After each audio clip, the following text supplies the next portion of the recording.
When I first started training jiu-jitsu, I had a massive problem. I was absolutely obsessed. I was training 8 to 10 sessions per week. On top of that, I was trying to maintain my bodybuilder style lifting schedule of around 5 sessions per week. So what did I do? I wanted to get strong for jiu-jitsu. I wanted to be as good as possible on the mats. I wanted to have that iron grip that my training partner was like, oh crap, I got to roll with Kieren again. And he's so strong and has that unbreakable grip. I wanted that effect. And I wanted that performance. So I decided, what do I need to do? I need to get strong. So I'll lift like a power lifter. Those are the strongest athletes that I'm aware of. The problem with this is that it was not fit for purpose. And my problems only got worse. The results were I was following a powerlifting program that was based on percentages. So it was all pushing me to get heavier lifts each and every week because that's what the powerlifting program was designed to do. This is not fit for purpose for grappling. It's the opposite. The consequences of following this program is my joints were sore, my elbows were all jacked up from a combination between trying to lift too heavy in the gym and going too hard on the mats.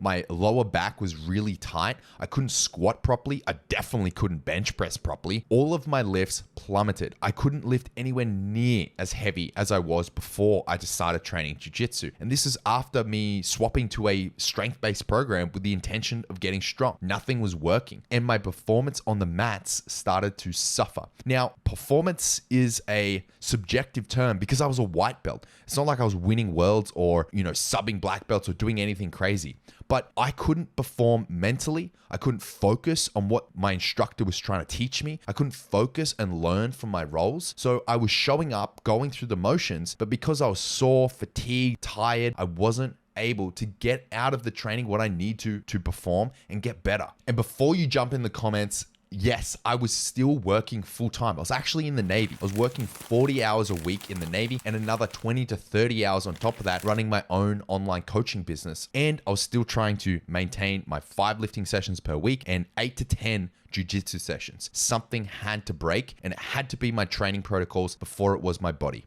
Here's what I learned from my guns a-blazing, all or nothing approach. Powerlifting and bodybuilding programs are just not fit for purpose for sports performance. Yes, they have valuable elements to them that we can borrow and steal and incorporate into a holistic approach for grapplers, but following a powerlifting program is going to lead you into deeper water than it's going to help. I was neglecting my mobility and my joints was suffering. I felt like my elbows had progressed 10 years into arthritis in a matter of 10 weeks. It was insane. I couldn't even bench press. I could barely squat because my hips and my knees were sore. My lower back was tight. My mobility was absolutely terrible. And coming into jiu-jitsu, I was pretty flexible. I used to be a bit of a mobility nerd. And now all of a sudden, I felt like I'd regressed by 10 years. I knew I had to change my approach. One of the biggest problems with following powerlifting and bodybuilder style programs is that when you're downloading these programs off the internet, they're not made with the intention of accounting for someone that's going to grappling all the time. They're not made to accompany sports performance. So when you're trying to follow them as they're written, it's too much volume.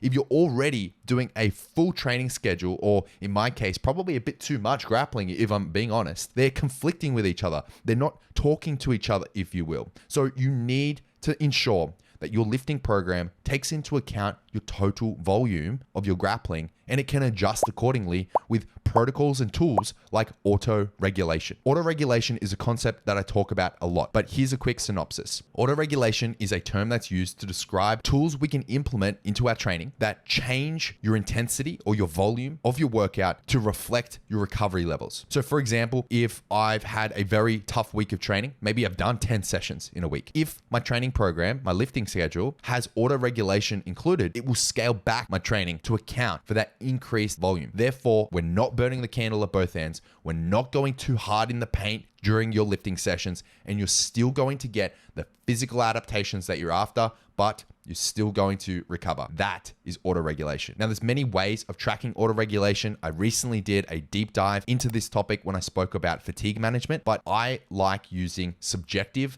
and objective measurements of autoregulation. I recommend tracking your HRV with a heart rate monitor and also implementing RPE and RIR, which is rate of perceived exertion, a scale between 1 and 10, gauging how intense your sets are during your lifting session. So for example, if you have an RPE of 10, this correlates with an RIR or reps in reserve of 0, meaning you shouldn't have anything left in the tank when you finish your set. On the flip side, if you have an RPE of 8, this correlates with an RIR, reps in reserve, of about 2, meaning after you finish, you should have 2 reps in reserve. This is an awesome way of implementing weight selection as well. Instead of going into the gym and trying to lift heavier than you did last week, this is linear periodization or linear progression. Instead, we focus on our RPE metric. I want to pick a weight that means that when I finish the set, I only have 2 reps in reserve if my RPE was 8. This is a better form of weight selection, better form of periodization, better form of auto-regulation. I also learned that my recovery was way more important. It was so easy to get away with when I was doing my bodybuilder style program or when I dabbled with powerlifting in the past. You know, if my nutrition or my sleep or my hydration wasn't on point, it's totally fine. But when I'm doing more than 15 workouts in a week, that is a full-time athlete's schedule. I need to have counted more carefully for my calories, my macro breakdown, my hydration, and of course, my sleep as well. Now, when I talk about recovery for grappling, I break it down into 3 primary pillars.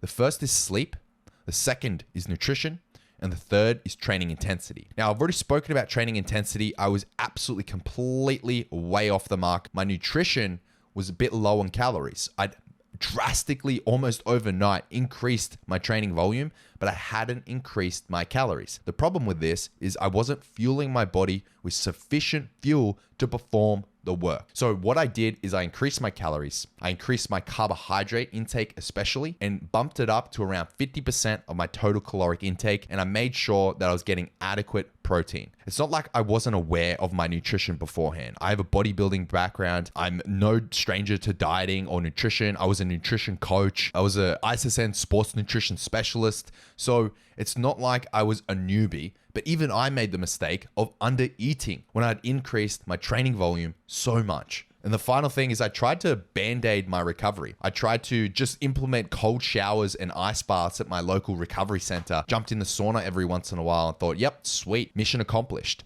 This isn't going to really move the needle. Ice baths, saunas, and recovery centers, yeah, they can be useful, but it's kind of like supplements.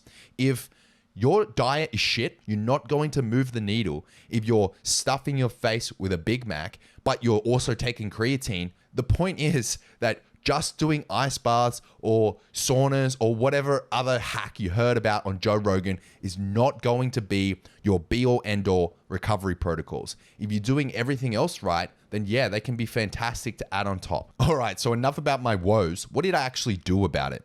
Well, here's the strategies, tools, implementations that I put into place to fix my problems. The first thing I did was scaled back my lifting. I developed training protocols that took into account my grappling. I scaled back to 3 dedicated, targeted, and efficient full body workouts per week. I incorporated compound movements like you see in bodybuilding and powerlifting. However, I modified a lot of my exercises to more account for the muscles, athleticism, and targeted movement patterns to transfer to the mats. Now, when we talk about exercise selection for grappling and exercise selection for sports performance in general, what we're focusing on is not having exercises that look like jiu-jitsu techniques. You're just gonna look like an idiot. You're not progressing your jiu-jitsu and you're not getting strong in the areas that you need to be. What I'm talking about here is selecting exercises that have the greatest transferability to the mats. So we're thinking about developing attributes that we want to express on the jiu-jitsu mats. We wanna be powerful.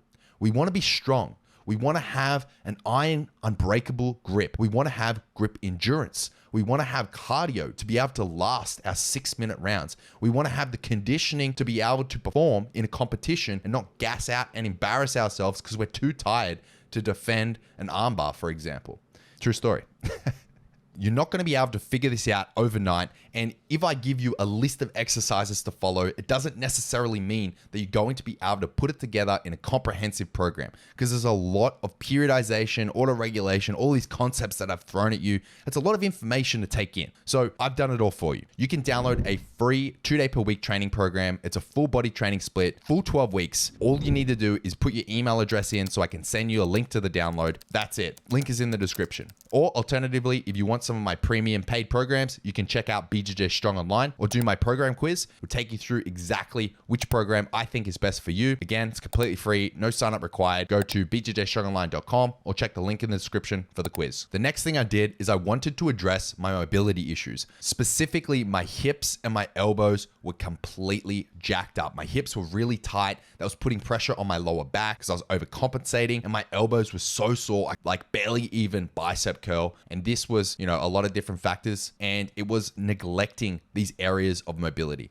So I started to implement a daily mobility routine in the morning. I took inspiration from some of my mentors like Phil DeRue, Kelly Starrett, and others, incorporated what I'd done in yoga in the past, the mobility work that I'd done with my clients in the past, and brought it all together into the exercises through trial and error that best represent what works for jiu-jitsu athletes. I also started following a mobility warm-up before jiu-jitsu training and a cool down after jiu-jitsu training. For the warm-up, I focus on dynamic movements. So we want to be moving through the range of motion, staying mobile, staying dynamic, no static stretching here. The goal is to prime our joints, increase our heart rate, ready to train. This is also going to reduce your risk of injury as shown by the science. And then after training, I followed a static stretching routine. This calmed down my central nervous system, enabled me to reflect on the training that I just did, think about some of the notes that I was going to write later about my training. Yes, I wrote notes, complete jiu-jitsu nerd, and it really did help to kickstart my recovery. I also increased my calories. I stopped eating so much like a bodybuilder,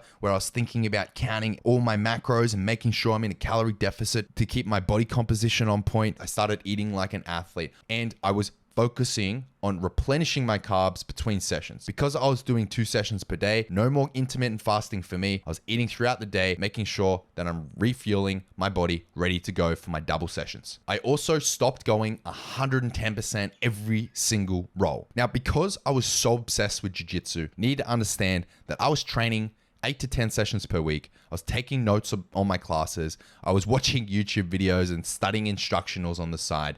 I was absolutely obsessed. I went full obsessive mode. Because of that, I started to progress a lot faster than my training partners, or even people that started training well before me. Now, what this meant is I had the luxury of having some rest rolls to a lesser extent. Keep in mind, I was still a white belt, a very athletic one, but still a white belt nonetheless. Now, I also let go of my ego a bit.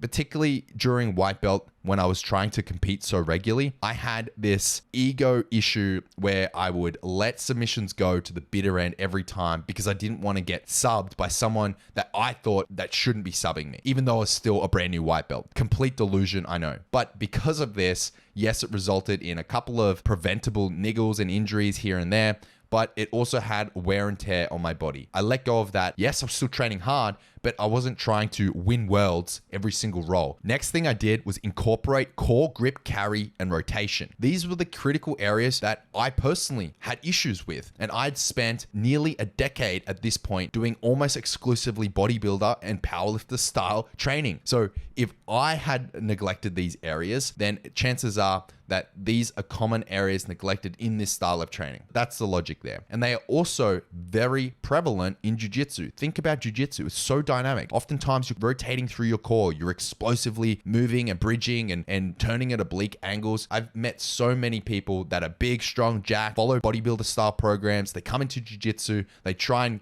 get out of bottom side control and they pop a rib because their body isn't used to exploding in that oblique angle. I also incorporated power movements. Now, this comes more, not so much for my issue with being sore and fatigued all the time, but I still wanted results. I still wanted to be strong and I wanted to be powerful for jiu-jitsu. Power isn't something that I focused on because it's not really relevant for bodybuilding. Yeah, okay, so powerlifting athletes, power is in the name, they're strong, but it's not the power that I'm talking about. When expressed as an equation, power equals strength times speed. When we apply this to our training principles, it means moving the weight quickly, incorporating things like ballistic training, medicine ball throws, plyometrics, box jumps, broad jumps, explosive training. One of the better ways of programming power and strength together is the condensed conjugate method. I've been talking about this a lot recently, but here is a quick summary. The way it works is you combine upper body maximum effort with lower body dynamic effort. And then the next day, you're doing lower body maximum effort with upper body dynamic effort. And it also has an emphasis on your posterior chain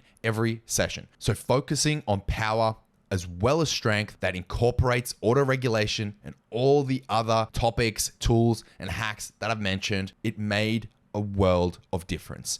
To say that it was night and day is an understatement. And it wasn't necessarily that I needed to train harder. I needed to train smarter. And that's exactly what I did. If you want long-term success and longevity in jiu-jitsu, you want strength and power in the areas that matter most, and most importantly, if you want to reduce the risk of injury, then ditch your powerlifting program and start training like a grappler. You can find all of my programs at bjjstrongonline.com. The program quiz link is in the description and the pinned comment if you want to check that out. Thanks so much for watching.